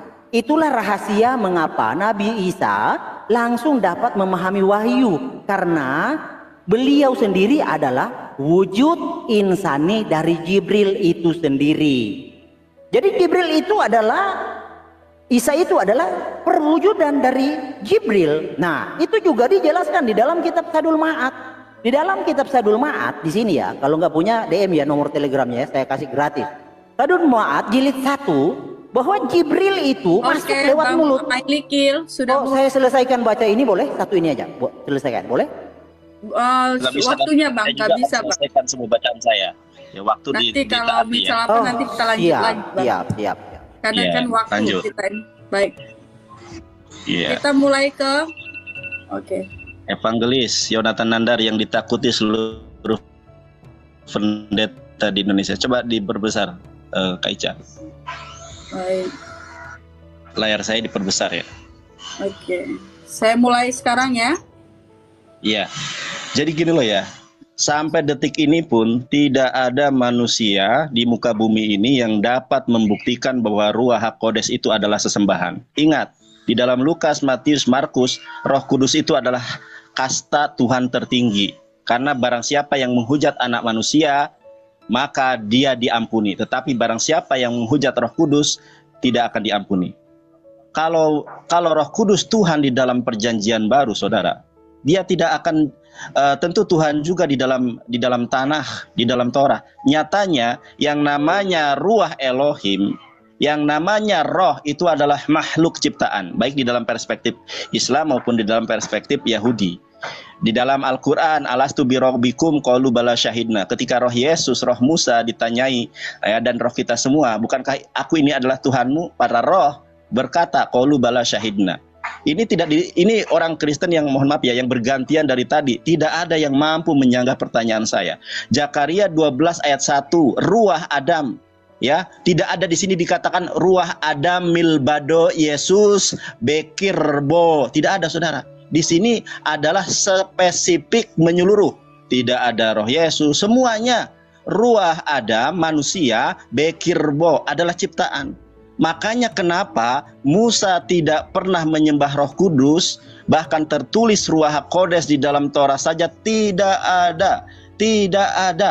Ya, orang jelas kok dari tadi saya sampaikan ya, bolak-balik. Kemudian begini, saya belum pernah menemukan tim dari Kristen ini memahami Al-Quran maupun hadis dalam original teks. Karena begini ya, bahasa Ibrani dengan bahasa Arab itu satu rumpun. Tidak bisa hanya dipahami dengan terjemahan, apalagi main potong-potong. Contoh ini saudara, ini rekam baik-baik, nanti sampaikan ke mukanya Bambang Nursena atau Ibu Rita Wahyu. Contoh ya, ben kama atah, ben itu kalau secara harfiah diartikan apa? Anak. Kamah berapa? Atah. Kalau kamu ke Israel, kalian ke Israel ditanya ben kama atah, anak berapa Anda? Anda akan ditanya mungkin, saya anak ketiga ya. Haben Seli Shalos, anak saya yang ketiga. Itu bakal ditertawakan oleh orang Israel. Kenapa? Ben kama atah bukan nanya anak berapa, tetapi berapa umur kamu. Itulah kaidah dalam bahasa Ibrani dan bahasa Arab yang tidak bisa Anda pahami di dalam di dalam apa? Di dalam terjemahan. Makanya tidak ada debater Kristen di Indonesia yang mengerti Al-Quran maupun Bible dengan original teks. Semuanya terjemahan semua, saudara. Makanya saya tantang Ibu Rita Wahyu dan Bambang Nursena untuk turun tangan. Pasti juga babak belur itu, saudara. Nah, Alkitab itu, saudara, sudah mengalami yang namanya perombakan. Di dalam Lukas 10 ayat 1, katanya Yesus mengirim 70 murid. Di dalam original teks, ini ditambahkan di dalam original teks ya. Anda cek di dalam Vatikanus, di dalam mana, itu ditambahkan itu. 72. Jadi dari konsep penulisan, dari konsep ketuhanan, memang tidak ada sebuah kejelasan, saudara-saudari yang terkasih. Nah, tadi masalah 1 Samuel ya. 1 Samuel di dalam bahasa Ibrani sangat jelas. Ruah Adonai syarah meim Shaul tuh. Ini bukan bubble hop, saya baca sendiri. Feruah Adonai syarah meim Shaul. Yubiyatatu ruah ra'ah me'et Adonai. Ternyata roh Tuhan itu, saudara, ada yang jahat juga. Kalau roh Tuhan yang jahat, kenapa nggak disembah? Ada ruah tame, ada 7 roh yang berbentuk tanduk kambing itu di dalam kitab Wahyu. Kalau kita mencari data, makanya gini, sangat jelas ya. Saya tanya apa, dari tadi saling bergantian, tidak ada satu orang Kristen pun yang sanggup menjawab pertanyaan saya. Makanya saya tidak butuh asumsi ya. Saya butuh kejujuran, ada atau tidak. Kalau ada, Musa menyembah Roh Kudus di dalam kitab apa? Di dalam ayat berapa, pasal berapa? Kalau ada manusia dari muka bumi ini yang menunjukkan di dalam Torah Musa menyembah Roh Kudus, saya kasih pulsa 1 juta atau uang 1 juta di dalam Torah ya. Ada nggak tertulis Ruach HaKodes di dalam Torah? Ada tidak? Di dalam Torah dikatakan anahnu aba pehben peruach HaKodes Eloheha. Dan di dalam gospel, saudara, tidak pernah Yesus mengaku anohi hadabar anohi hamilah. Bahkan, saudara, kalau kita lihat ya di dalam Habsyarah Alfi Yohanan Ferek Alep Misfar Alep Beresit Hayya Hadabar. Aduh, jangan durung. Ya wes, apa Pak? Nanti saya lanjutkan ya. Ini Yohanes pasal 1 ayat 1 di dalam bahasa Ibrani. Saya akan bongkar bahwa Yesus adalah makhluk ciptaan Tuhan, saudara. Terima kasih. Kita mulai sama Bang Juma ya. Bentar ya. Iya, oke. Ya, tadi saudara Erben suruh pisahkan antara firman dan berfirman. Kita mulai, firman Bang. Itu, ya oke. Suara saya kedengaran? Kedengaran. Cek. Oke. Firman dan berfirman. Firman kata. Berfirman berkata. Apa masalahnya? Firman kata. Berfirman itu adalah berkata. Nah, firman pada mulanya adalah firman. Firman itu bersama-sama dengan theos. Firman itu adalah theos. Firman itu telah menjadi daging. Daging itu namanya Yesus. Ketika bernama Yesus, dia berkata, aku tidak dapat berbuat apa-apa dari diriku sendiri. Aku tidak dapat berkata-kata dari diriku sendiri. Aku datang bukan atas kehendakku sendiri. Berarti dia bukan firman. Dia adalah makhluk yang dihasilkan dari firman berfirman, dari kalam berfirman. Makanya di Al-Quran dikatakan kalimatullah, wala kalimatuhu, dan ruhullah. Itu maksudnya apa? Roh dari Allah, firman dari Allah, kehendak dari Allah. Kenapa dia bisa hamil? Siapa yang menghendaki Maria hamil? Siapa yang menghendaki? Allah. Maka dikatakan kehamilannya itu berasal dari kalimat Allah, perintah Allah, instruksi Allah. Jadi salah ketika Anda mengatakan Yesus itu adalah firman.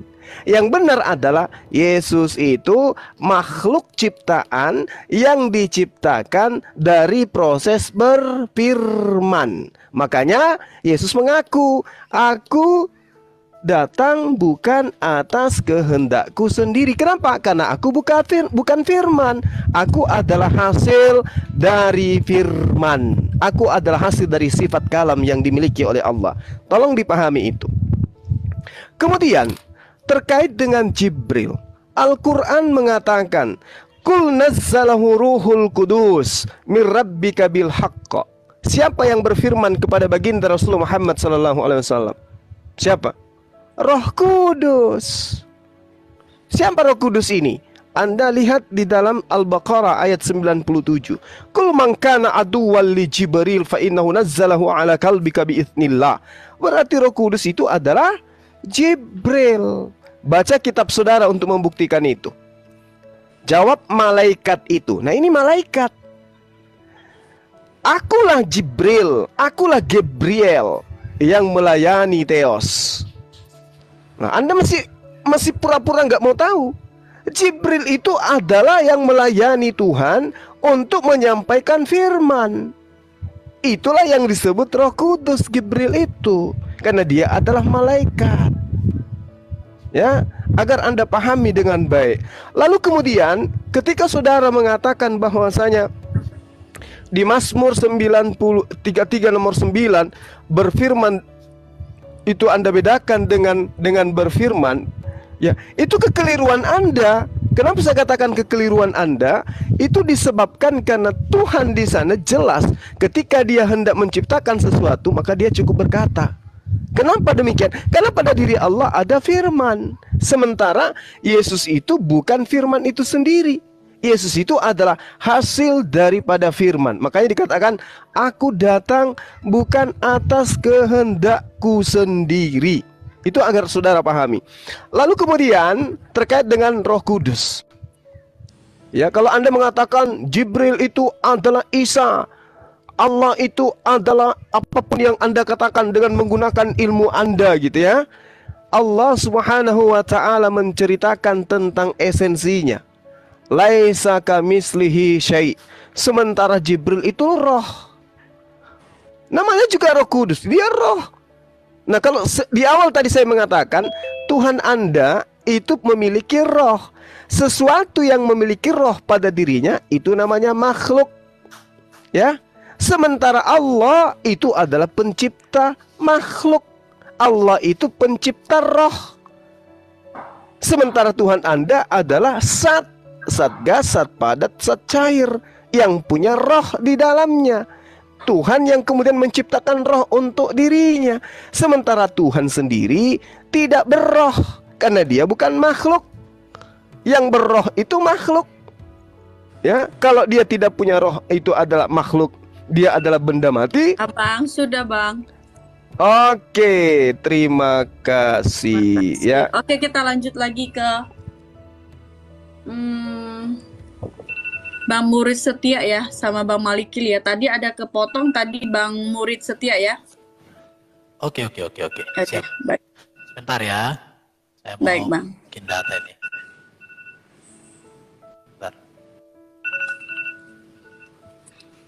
Sebentar.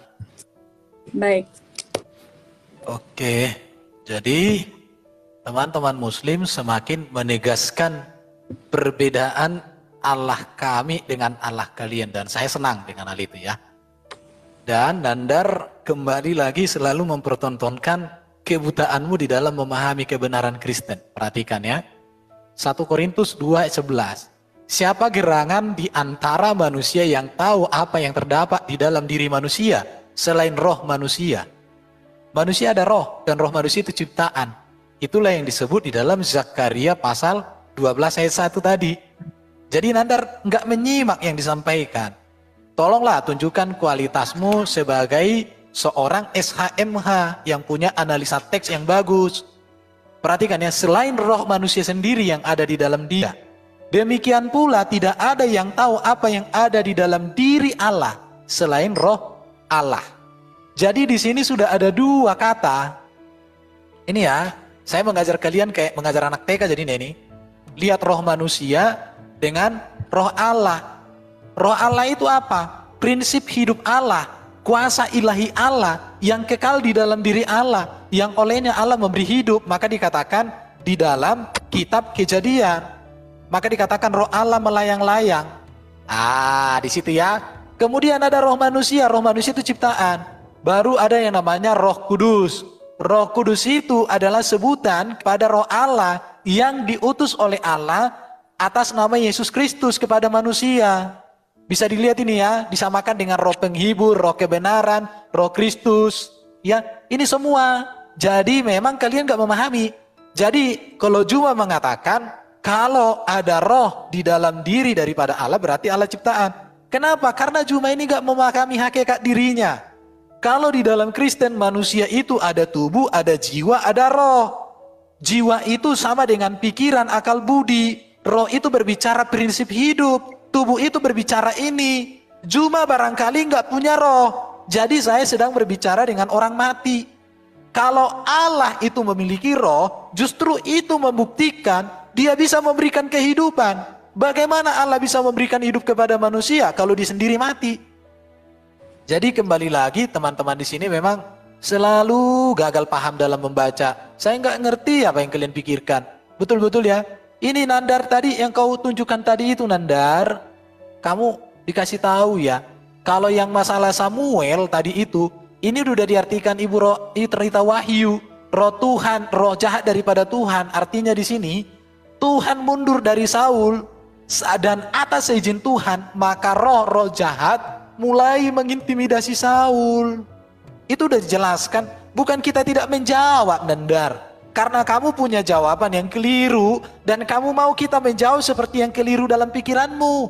Maka saya katakan kamu sudah salah alamat. Iman Kristen percaya bahwa Allah itu maha kuasa. Allah itu memiliki roh dan memiliki firman. Cuma kalau kau katakan firman ciptaan, emang akal budi Allah diciptakan oleh Allah? Kalau akal budi Allah diciptakan Allah, bagaimana lagi Allah menciptakan akal budi? Kalau Allah tidak punya akal budi, itu namanya Allah yang oon. Allah orang Kristen itu Allah yang cerdas. Maka pikiran Allah, firman Allah itu kecerdasan ilahi juga artinya. Mungkin kamu punya Allah itu nggak ada kecerdasannya Juma. Makanya orang Kristen itu 65% menerima Nobel penghargaan dari PBB.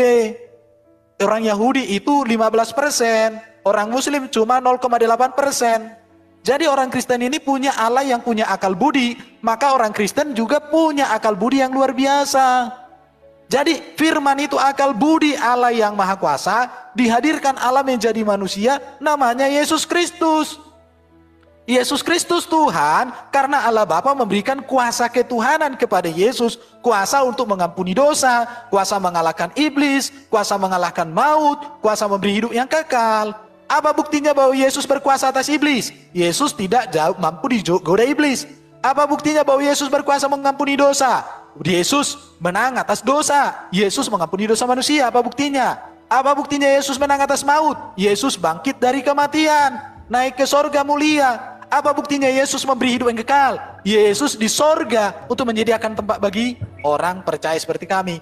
Jadi Juma, saya mau kasih tahu samamu, ikutlah Yesus yang sudah di sorga. Jangan kau ikut manusia di dalam kuburan. Ikutlah Yesus yang berdoa untuk keselamatanmu. Bukan kamu berdoa kepada manusia supaya diselamatkan. Ikutlah Yesus yang punya etika dan moral yang sempurna. Jangan ikut manusia yang secara etika dan moral itu masih perlu dipertanyakan. Ikutlah Yesus hakim yang adil di akhir zaman. Jangan ikut manusia yang dihakimi oleh Yesus di akhir zaman. Ikutlah Yesus Raja segala raja. Jangan kau ikut jongosnya Yesus di neraka sampai selama-lamanya. Haleluya. Terima kasih Bang. Oke, sekarang kita verifikasi. Apakah kan tidak ada tekstualnya Jibril itu adalah Roh Kudus dalam Quran. Saya pernah kasih challenge kan ke Nandar, ke Suma. Saya kasih hadiah sepeda. Jika ada tekstualnya di dalam Quran, Jibril itu adalah Ruach HaKodes. Saya kasih hadiah sepeda. Sampai detik ini kan belum ada. Nah, Jibril itu adalah malaikat, diciptakan dari cahaya bukan roh. Udah dengar. Karena kalau Jibril itu menyandang Ruhul Kudus, itu kagak mungkin. Ya, kenapa? Karena sifat-sifat pengajaran Jibril, tindak tanduk Jibril itu tidak sesuai dengan nama kudusnya. Kita buka di dalam hadis Musnad Ahmad 17898. Oke. Muhammad bersabda pada Hasan bin Sabit, cacilah kaum musyrikin itu dengan syairmu karena Ruh Kudus besertamu. Tidak mungkin itu Roh Kudus itu dipakai untuk mencaci maki. Ini siapa yang ngajarin? Kudus itu terhindar dengan cacian, caci maki. Nah ini karena apa? Karena tidak tahu apa itu kudus. Bahkan di dalam Quran Allah tidak bisa menjelaskan kudus itu apa, suci itu apa. Ya. Dan kita buktikan lagi bahwa Jibril itu tidak memenuhi kriteria sebagai Ruhul Kudus. Di dalam Sahih Bukhari 2983. Ini pengajaran Jibril yang disampaikan kepada Muhammad. Muhammad bersabda, Jibril berkata kepadaku, siapa yang meninggal dunia dari umatmu dengan tidak menyekutukan Allah dengan suatu apapun, maka dia pasti masuk surga atau tidak akan pernah masuk neraka. Muhammad bertanya, sekalipun dia berzina atau mencuri? Jibril berkata, ya sekalipun dia berbuat dosa itu. Ini sesuatu yang tidak seperti Tuhan kehendaki. Ini pengajaran kejahatan. Jadi yang mengajari dosa masuk surga itu hanya setan, hanya iblis.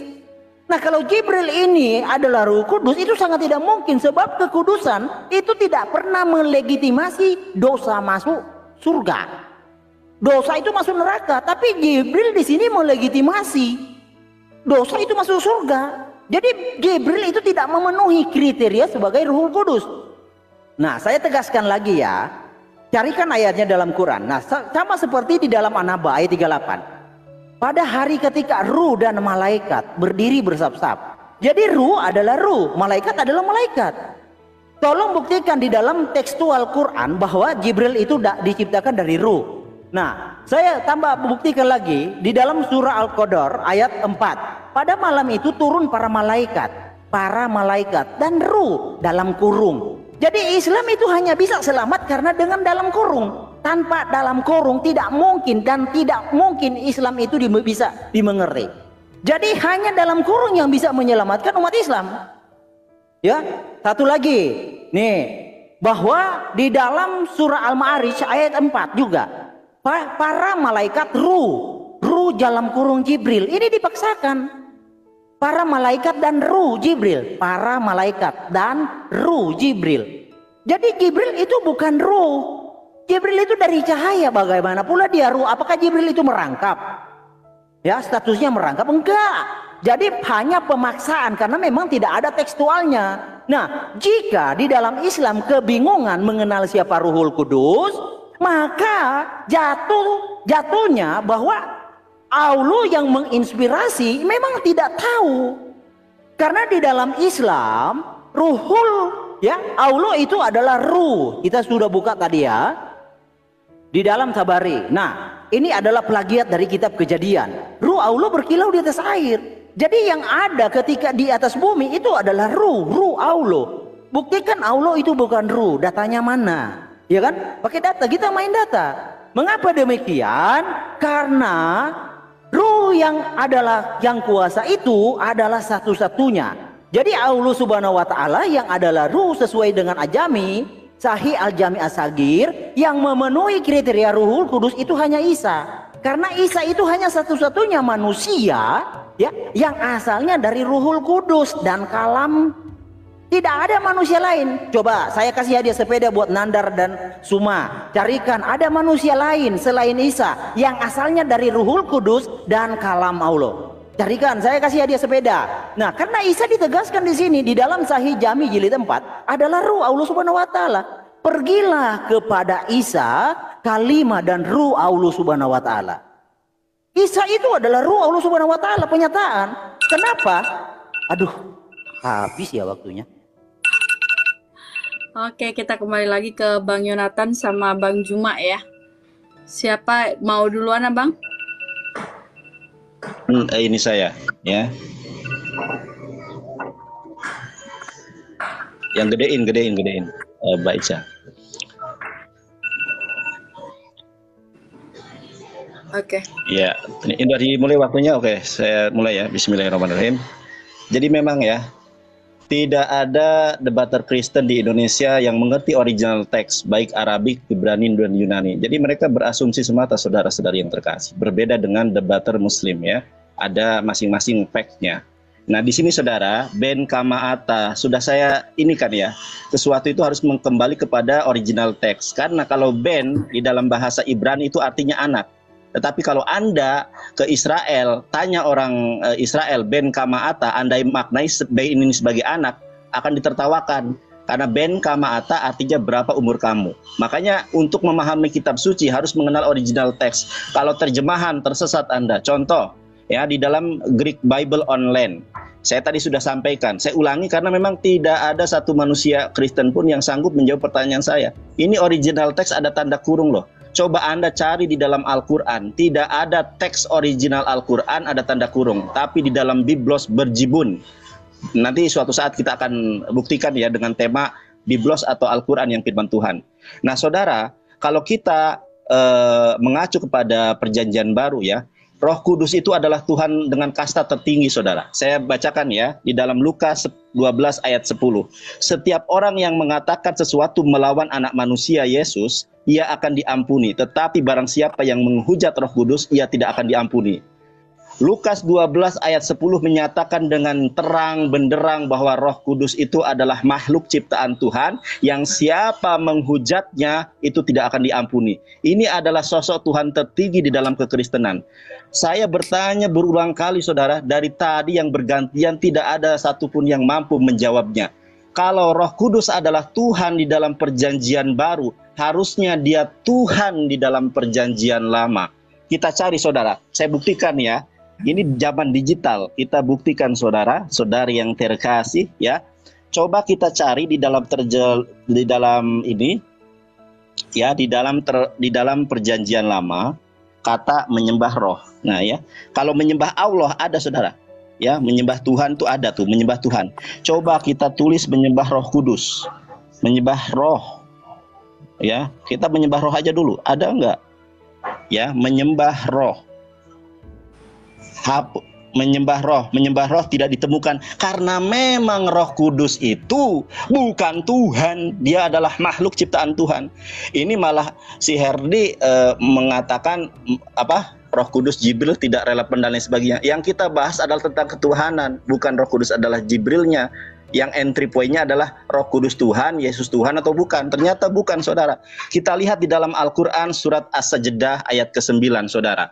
A'udzubillahi minasyaitonirrajim, tsumma sawahu wa nafahu fihi min ruhihi wa ja'ala lakumus sam'a wal absara wal afidah qalilan ma tazkurun. Kemudian dia menyempurnakan dan meniup rohnya dan menjadikan bagi kamu penglihatan dan hati dan sedikit sekali kamu bersyukur. Ternyata ya, yang ada di dalam diri manusia adalah rohnya.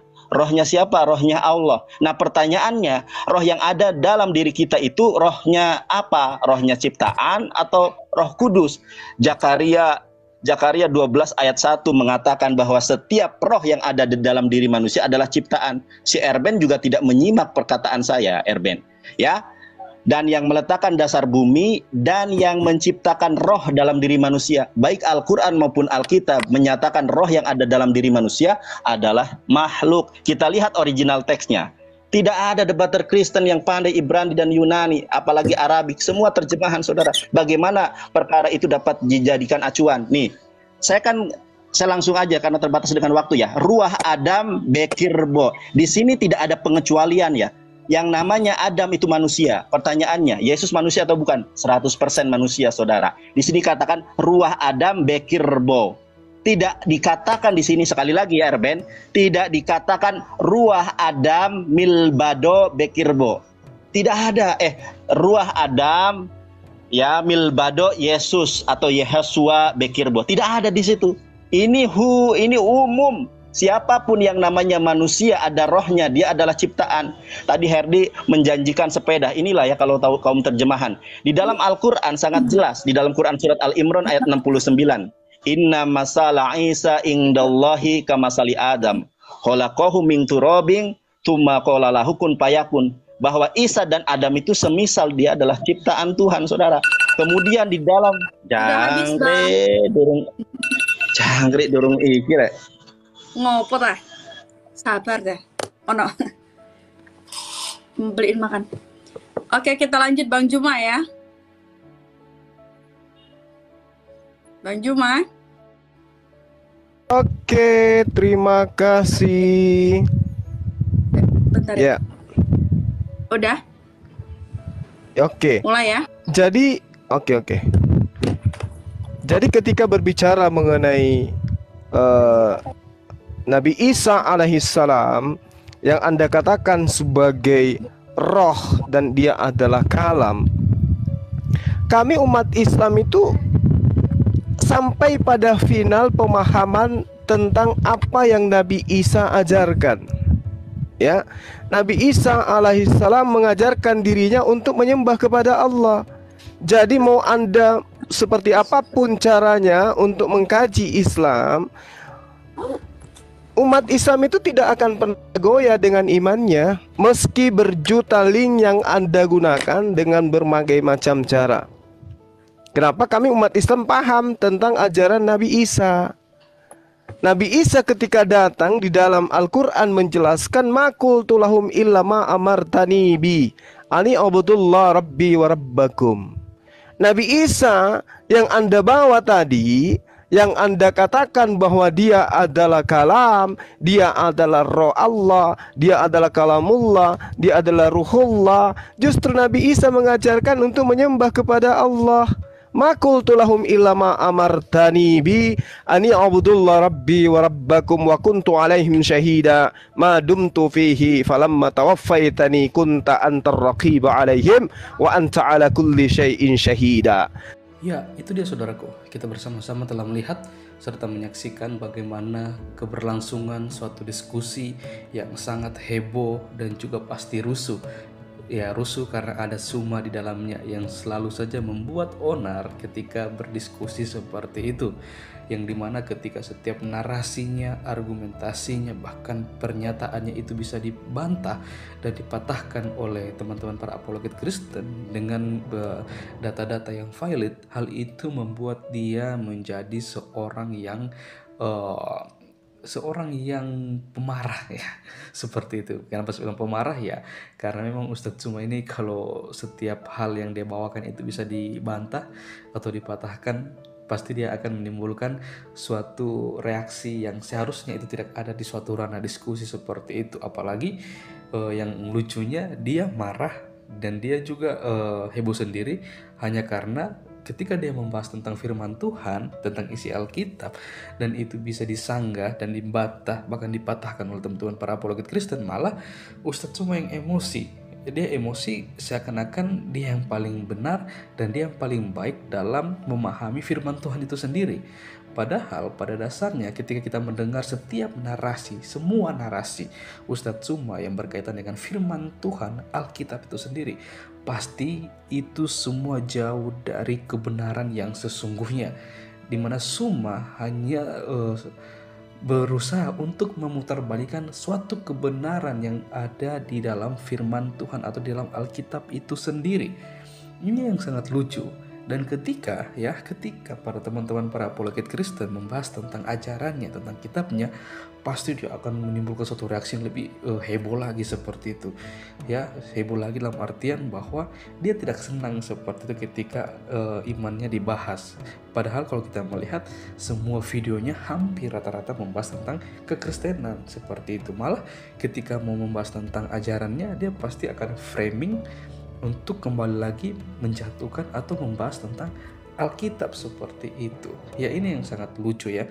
Lucu apalagi kalau saudara pernah melihat atau mendengar satu video di mana Ustadz Tsuma ini dia mengatakan bahwa dirinya lah merupakan seorang ahli Alkitab yang paling benar dan pandai dalam mentafsirkan ayat Alkitab seperti itu.